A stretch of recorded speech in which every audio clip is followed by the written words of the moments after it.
عبداللہ ابن مبارک رحمت اللہ تعالی علیہ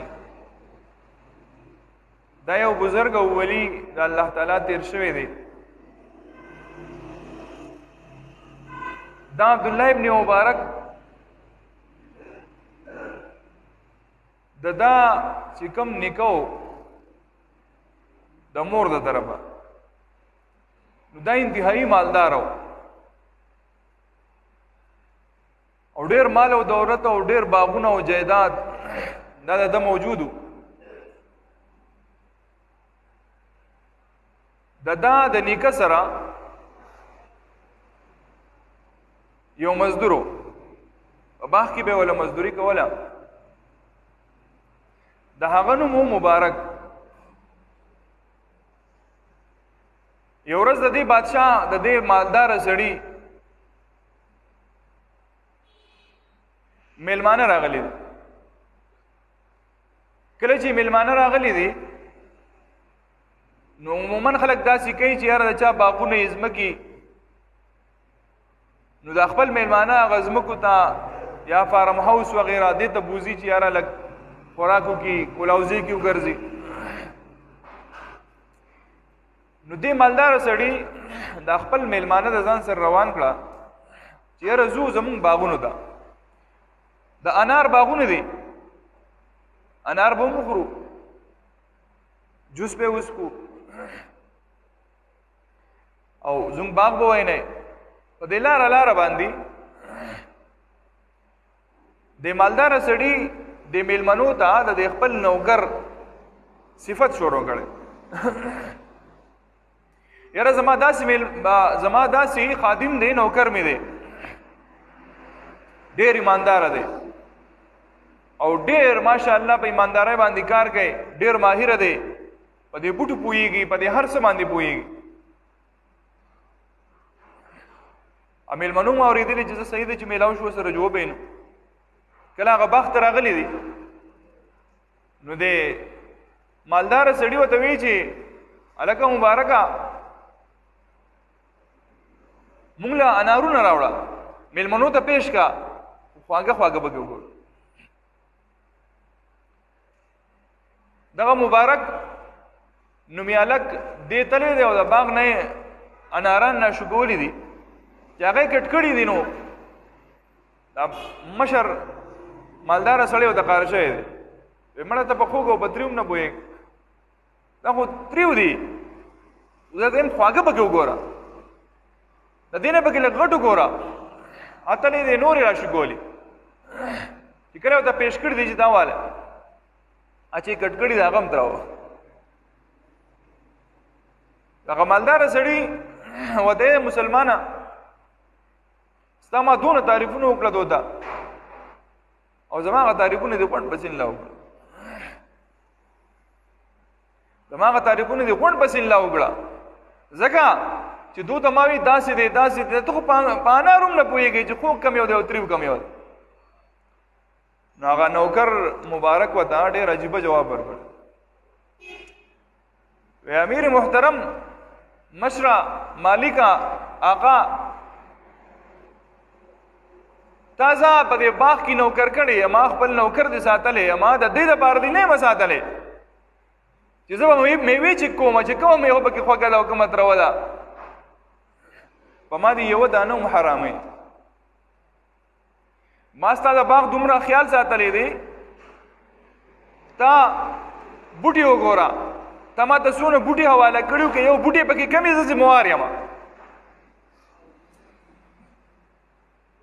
که د بوټو پالنه ما صحیح نه کړي د دې ذموار یم.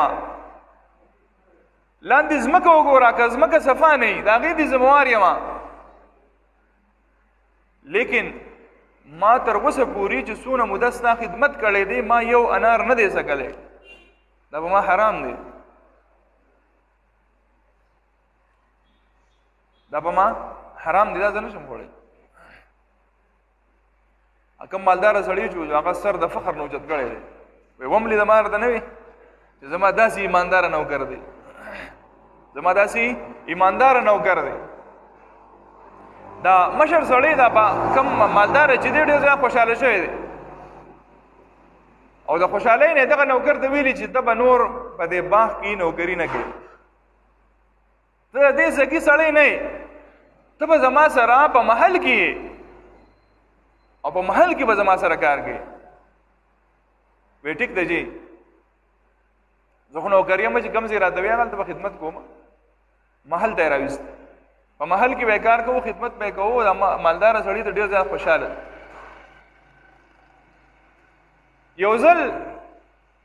دا مالداره سړی خفه ناست دی، خفه دی. نو دې مبارک دا کم چې نوکر دی د تپوس کړی دی چې که بیادبي معافي او د تپوس کولو جسارت زه کولی شم، نو ستاسو نه یو تپوس کوم، تاسو ډېر غمګین یې، خفه یې، دا ولې؟ هغه دی دا زموږ د کور خبره ده، لہذا هر خبره زه تا ته نشم کولی. هغه دی چې نه مسله دا نه ده، که زه به کیسه مدد کولی شم نو ماته ووایه. وایي زه مبارکه چې تا دومره شوق دی دی او تپوس کې، نو زه به درته خبره وکړم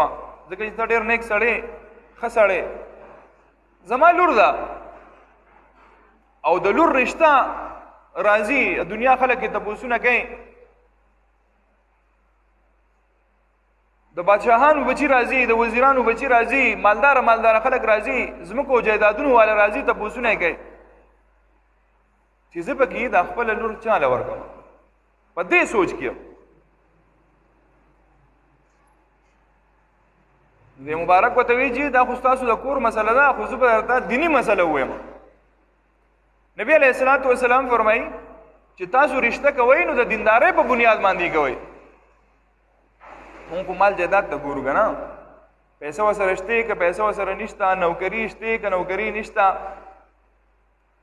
هلک په دوبۍ کې دی، الله ماشاءالله بھئی دا سپریګانې بھئی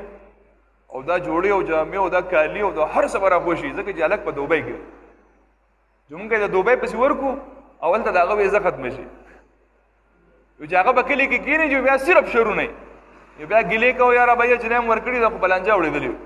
هغه هلک روزګار هم نشته او بې روزګاره دی، څه غم وله وکئ. او مونږ ته د کلي دا روزګارونه خو را داسې هم سپک کاري، د کلي دا روزګارونه هم د سپک کاري. مونږ ته بس داسې نوکري پکار ده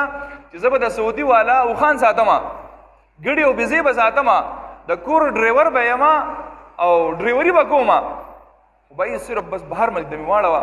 په دې کلي کې روزګار او نوکري مزدوري زه نشم کولی. اوس دا به څوک کوي مړه چې زه او دوکانونو باندې ګرځه نوکري کوه، په دوکان کې نوکري کوه، په کلي کې بزنس کوه، دا ګران کار دی، دا نشم کولی. اوس نه سړی به زه به هغه له ځم هغه ته منت کوم زما دا شیز والا، نو خیر دی که نه، دا کاروبار دی، روزګار دی. نو زمونږ دا مالداره سړی خوښوي، چېرته د مالدار رشته نه شي که نه، بس مونږ سم خوشحال یو، لکه بس دا به بس دا ټول مال دولت مونږ له راکوي. تا له مال دولت نه درکوي، صرف د ناجنۍ قبضه کوي. او بیا د هغو خوښه ده چې د دې جنۍ سره څه سلوک کوي. د دې وجې نه نبي علیه الصلاۃ والسلام فرمایي چې تاسو کله رشته کوئ نو په خپل مقابل کې کوئ چې ستاسو برابري. هسې نه چې ستا لور چې کوم دی هغه بیا په هغه ځای کې د نوکرانو په شان زندګي تېروي، ځکه ستا خو مالداران خوښ دي که نه. غریب سړی خو تا ته سپک کاري او بیا ورته هغه ټول عمر دغه پیغور هر وخت ورته په نوڼۍ باندې ږدي. ستا پلار خو دا کار کوي، ستا رونه خو داسې دي، بیا راله خوارته شي، بیا راله غدیې اچړماران بیا راله، نو ستا رور به درغلي صرف ستا خواله ملاقات له زما خور ده چې زه یې خواله ورشمه، پلار به تلي زما لور ده چې زه یې خواله ورشمه، خو چونکې هغه مالداران دي او ته غریب یې، نو چې کله ته ورشي نو هغه له بیا پیغور ورکوي، وایي هغه د اچړماران بیا راله، زما په خیال چې ته بیا خیرات غواړي. حالانکې دا پلار خیرات له نه دی تلی،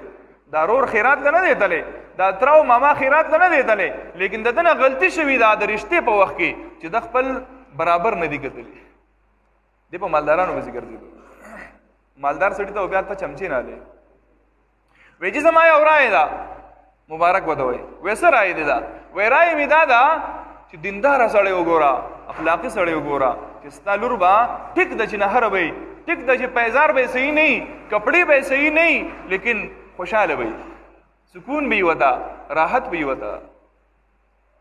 او غریبي ضبط څیز نه دی ګورې ښه، زمونږ خلکو ته په غربت باندې ځان بد ښکاري. ها محتاجی به الشز دی، الله هم دی هیڅ څوک نه محتاج دی، الله دی په مونږ کې هیڅ څوک نه محتاج دی. محتاجی ډېر ګران څیز دی، لیکن دومره هم نه ده غوښتل پکار چې الله بس مال دومره مال او جایداد راکړي بیا به د هغې حساب هم ورکړي، بیا به دغه مال او جایداد بیا به حساب هم ورکړي، بیا به ورته مشکل او درمیانه سړی دی، نه ډېرې قصې قطارې شته، نه ډېر جایدادونه شته. او زمونږ د خلکو چې عموما جایداد والي نو هغو په د یو مسله کې ګورې ګیر دي. نه یاد لرئ ګورې د خور حصه او د لور حصه دا څوک نه ورکوي، د خور حصه او د لور حصه دا څوک نه ورکوي. چې تا د خور حصه ورنه کړه نو ولې ته به ټول عمر ژوندې، ټول عمر به ژوندې، خو مرې به که نه چې مرې الله له به جواب ورکې چې ما په خپل جایداد او په مال باندې څه وکړه، ما خو خپله خور محرومه ساتلې وه، ما خپله خور محرومه ساتلې وه. ما یې خیر دی که زما بچو ته ډېرې شي، که هغو پې عیاشۍ کوي، که هغو نافرمانۍ کوي، خیر دی که زما خور محرومه پاتې شي، هېڅ خبره هم نه ده. زما لور دې محرومه پاتې شي خو چې زما د زامنو وشي نو بیا به هلته د قیامت په ورځ باندې جواب ورکې. څنګه چې ستا سره د زوی حق دی دغه شان ستا سره د لور هم حق دی، څنګه چې د رور حق دی دغه شان د خور هم حق دی. دا به ورکې. چې دینداره سړي لی ورکړه. بادشاه کور ته تللی، مالک کم مالداره سړی چې دی یا بادشاه دی کور ته ننوت، خپلې ښځې ته یې ووایي سوچ او بچار خو هم ډېر وږو، خو زما په ذهن کې یو خبر راځي. د مبارک نه مې مشوره واخیسته، دا ډېر تکړه سړی دی او ډېر قابل سړی دی، ډېر دینداره دی. ما له یې مشوره دا راکړه، مشوره یې دا راکړه چې دینداره سړي لی ورکړه. نو ستا څه خیال دی؟ هغه ورته وایي ښځی ستا خبره خو ټیک ده چې دینداره سړی لی ورکړه، خو چې مالداره خو وي که نه. دا زنانه د مال ته ډېر خوشحالېږي، زنانه د مال ته ډېر زیات خوشحالېږي. مالداره سړی ول وګوره خیر دی دینداره دي مي که نه. هغه ته زه له یو رای در کومه، زما یو مشوره ده، که ته یې منې زما بیبي زما ښځی دواړو د مشورې حق دی چې د یو بل سره وکړو، دواړو بچې دی. نو زه یم چې زموږ دا لور راوالو او د مبارک له ایسته ورکړو. یوه ښځه اوچته شوه راوبغېده دا څه کوې زمونږ لور چړمار نه ورکوې. وایي نه اوس خو تا وایي چې ښه قابل دی، دینداره دی، امانتدار دی، ایماندار دی، اوس एकदम خبره چې پیسې پکې نشته. نو وایي که ته شوې او که مرې که هر چل در باندې کېږي، خو زه به د خپل لور دغه مبارک له ورکوم. د دواړو نکاح وشوه. مبارک رحمت الله علیه ته یې ووایي وایي زه د خپله لور در کومه ځکه چې ستا مشوره ده چې دینداره سړی لی ورکړه، ما ته ته دینداره ښکارې تا لی در کومه. وایي چې زما خپل کور نشته، وایي کور به دله زه در کوم. وایي زه صحیح ده، دله د اوسېدو دپاره ځای ورکړی دی او دا مبارک په هغې کې اوسېږي. 40 ورځې وشوې خو دې کور ته رانغی. اوس د واده شپې ته هلکان هم خوشحالېږي، جنکۍ ورته هم خوشحالېږي. پته نه چې جنکۍ ورته خوشحالېږي که نه، خو د هلکان ورته خوشحالېږي ځکه چې په خپله تېره شوي. اوس د جنکو راته پته نشته چې دا خوشحالېږي که نه. خو بهرحال جاړي، د پلار پسې جاړي، د مور پسې جاړي. د مور او پلار د مینه محبت داسې دی چې بچی جړی، نو دا لور عموما د مور او پلار پسې جاړي. نور لړی راته پته نشته چې بھائی بړکې څه دي، خو د مور او پلار پسې جاړي. ډېر ګران کار دی. ګورئ دا پردی بچی چې ستا کور ته راغلی دی، دا ماشومه چې ستا کور ته راغلی ده، دی ګورئ خپل مور او پلار پرېږدي. د دې خبرې ګورئ ډېر خاطر وکړئ. ګورئ د چا په کور کې ماشومان یې راواده شوي، د خپلو انګوریانو سره د خپلو لوریانو په شان سلوک وکړئ. ته بیا ګوره چې تا هغه د خپل مور او پلار په شان عزت درکوې که نه درکوې. زه وایم زما بچی دی، زما لور ده، دا دې په پردي کور کې خوشحاله، خو زما په کور کې پردی لور ده، هغه خیر دی که خفوي. دا ظلم دی، زیاتې دی. 40 ورځې وشوې او مبارک کور ته رانغی. او 40 ورځو کې د پلار د کور روټۍ بې بنده ده، د پلار د کور روټۍ بې بنده ده. دا بادشاهي خوراک، دا ښایسته او قیمتي خوراک دا به نه کې چې زه دله څه درلېږم هغه خوراک به کې. مبارک به ثابت ورځ دیاړي وکړه، مزدوري به یې وکړه، په باغ کې به یا په بل ځای کې په محل کې چې کومه مزدوري به یې وشوه د هغې نه به زیات نه زیات صرف د چکنۍ او یا چې کم دی د روټۍ د دې پیسې به وشوې او دا به ښځې له ولېږلې چې په دې باندې دا رزق وخوره. څلوېښت ورځې بعد مبارک کور ته راغی. چې مبارک کور ته راغی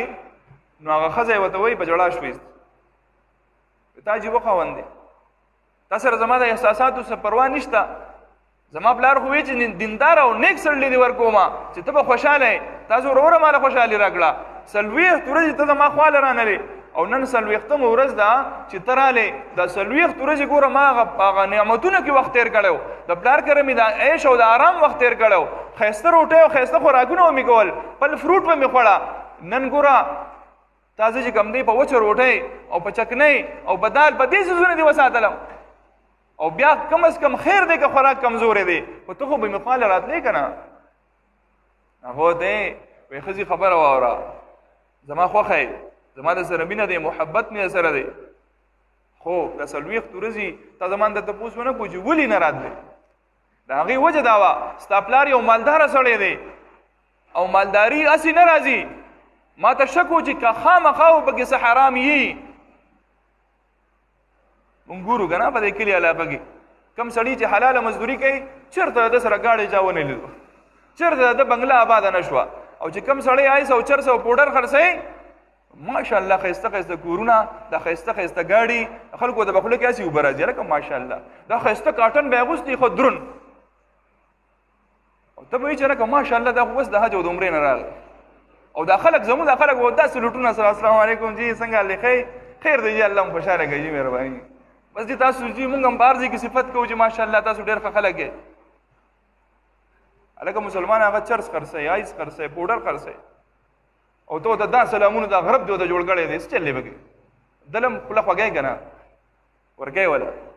غریب سړی ثابته ورځ مزدوري وکړه او یو سړی دی هېڅ روزګار یې نشته، په سپینه کې ګرځي، ښه ټیزټ ګاډی دی ورسره او چې بل ورځ ګورې ښه مزدار بنګلې هم ده او هر څه هم ده او حج له عمرې له هم روانې او ما ورته بیا خیراتون له هم ځو. الله ورسره ناست یو ماشاءالله مبارک شئ جي تاسو خو د الله کور ونیو ولیدو. دلته به کور جوړی په کور د پاسه به یې لیکلي هذا من فضل ربي هذا من قهر ربي، دا د الله قهر دی، قهر ډیل دله درکوي ښه دې پکې مضبوطی چې مه کوه ښه ډېره وګټه، د دې لږې حساب نه د ډېر حساب ورکړه. وایي رجل الحمدلله 5 وخته مونځ کوم 5 وخته مونځ به خلاص شي زه ګپ تېسو. حضرت عمر فاروق رضی الله تعالی عنه فرمایي که ته چېرې دومره روجې ونیسئ او دومره عبادات وکړې چې د عباداتو او د روجو په وجه باندې ته ډکې شې ډکې وچ شې وچ، نو ستا د عبادات او روجې ستا د حرام د وجې نه نشي خلاصولی. یو نوڼی دی حرامه ده یو نوڼی. نو 40 ورځې مې انتظار وکړو دا خپله وچه ډوډۍ مې در باندې وخوړه که چېرې ستا د هغه مالدارۍ څه حراموالی دي په وجود کې نو چې وځي ده نه زه هم حلالي یم حلاله مزدوري کوم خوله پې تویم او ما وایي چې ستا وجود ته هم حلال خوراک راشي.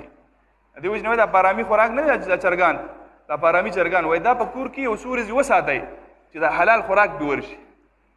دا حلال خوراک نه دی زموږ دا روټۍ او چاول او داسې څیزونه چې دا وخوري لږ چې د ده نه د هغه حراموالي ته وځي. موږ ټول پارامیان یو ګورې هغه پارامي چرګوړي خوري چې پارامیان نن جوړ شوي. وایي د دې دپاره رالمه او په دې شپه باندې ورسره میلاو شو. الله رب العزت وله زوی ورکړو د هغه نوم و عبدالله. هغه نوم څه عبدالله ابن مبارک رحمت الله تعالی علیه. د امام ابو حنیفه رحمت الله علیه شاګرد دی. هلکه ډېره غور خبره ده ګورئ دا خبره مې په خوله راله قدرتي طور راله واورئ. د امام ابو حنیفه رحمت الله علیه شاګرد دی عبدالله ابن مبارک رحمت الله علیه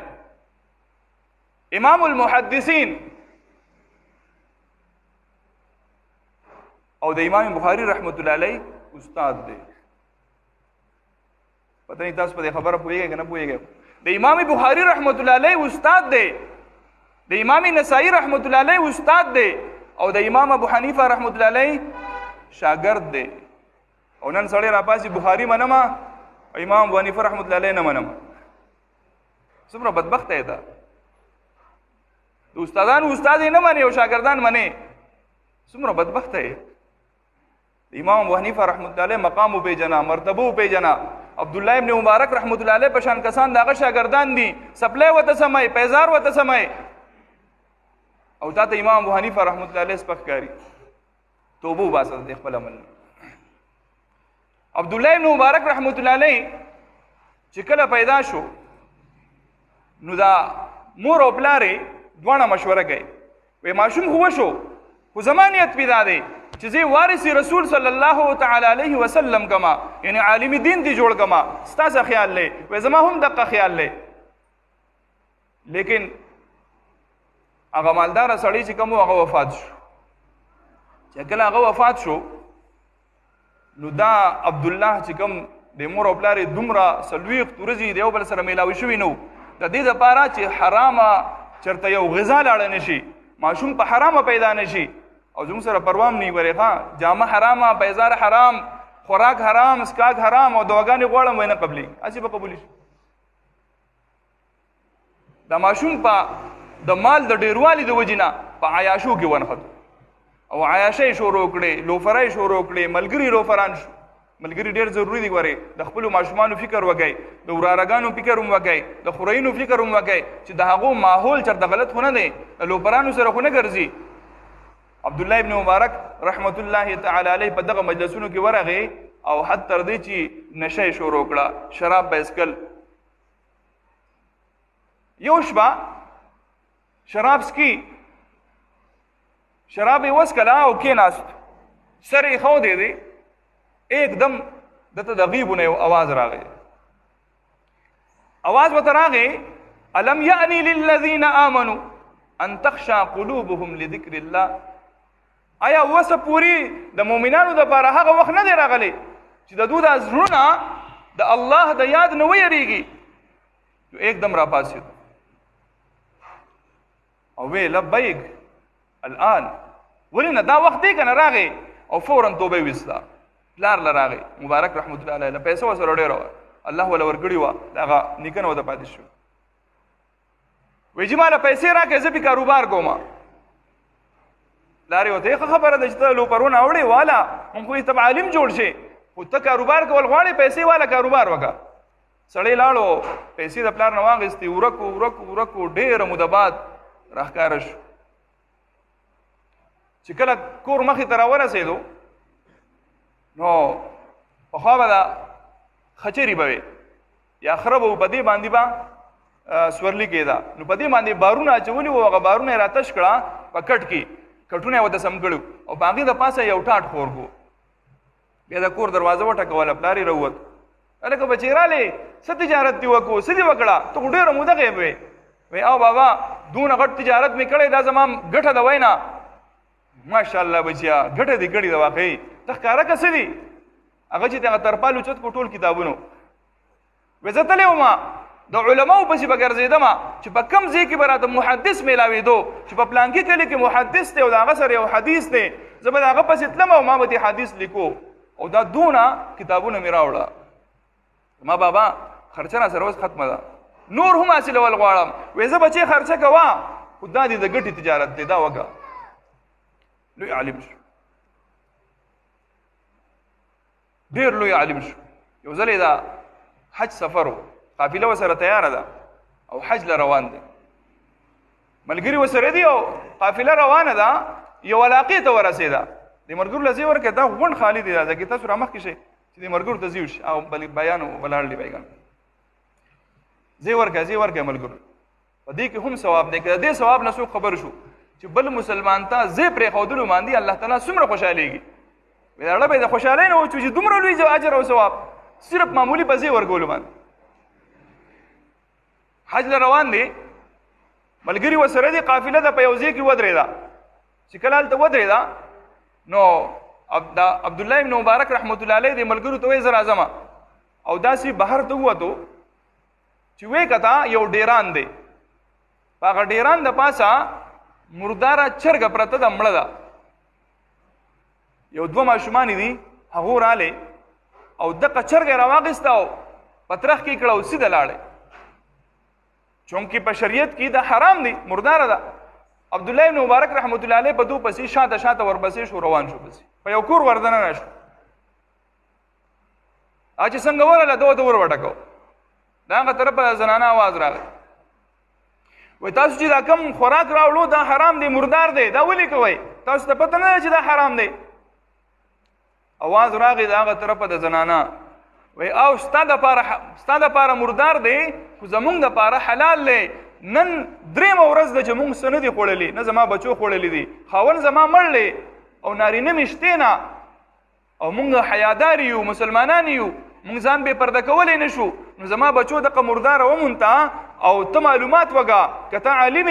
یا عام سړی معلومات وکړه زمونږ دپاره دا جایز ده عبدالله بن مبارک رحمت الله علیه سر ونیو وای دا څه وشو لاړو هغه خپلو ملګرو له وی زما د حج چې کومه خرچه ده مونږ چې کومه جمع کړي ده هغه ماله واپس راکړه وی ولې حج له نه ځې نه زه حج له نه ځم تاسو ځئ هغه خرچه یې راوړه او دقه کور ته د کوم چې یتیمانانو دوی ته یې خرچه واچوله او په خپله باندې لاړو بس ځان له خرچه خو یې دوله ورکړه خپلو سره څه شتې نه دیاړي مزدوري کوي او خپل سفر جاري ساتي هغه حاجیان چې کوم دی هغه وراله چې کله واپس راله پروګرامات دي خلک ورته ولاړ دي خوشحالي ده چې بهی راله خلک حاجیان نه ورسېده نو دی هم پټ پټ کېدو او کلي ته راننوتو د هغه حاجیانو په هغه ورځو کې خلکو یې زه دیوه سره هم تللی و دغه یو قافله ورسېده دی چې هغه ملګرو سره میلاو شو هغه وړو دا محسوسوله نه چې دی زموږ سره نه دی تللی دی هم حیران دی چې لکه تو خو ما ته ډوغک نه کوي چې ته نه یو زموږ سره چل یو ورته وایي وی حضرت تاسو ته زه یو خوب بیانوم تاسو یې واورئ وی څه خوب دی لیدلی وی چې خوب مې لیدو په حرم شریف کې نبی علیه الصلاة والسلام زیارت راته وشو زه نبی علیه الصلاة والسلام ته ورپاڅېدم او نبی علیه الصلاة والسلام سره مې مصافحه وکړه نبی علیه الصلاة والسلام نه ما تپوس وکړو ای د الله رسوله دا دومره خلک حج له راغلي دي په دې کې د چا حج قبول دی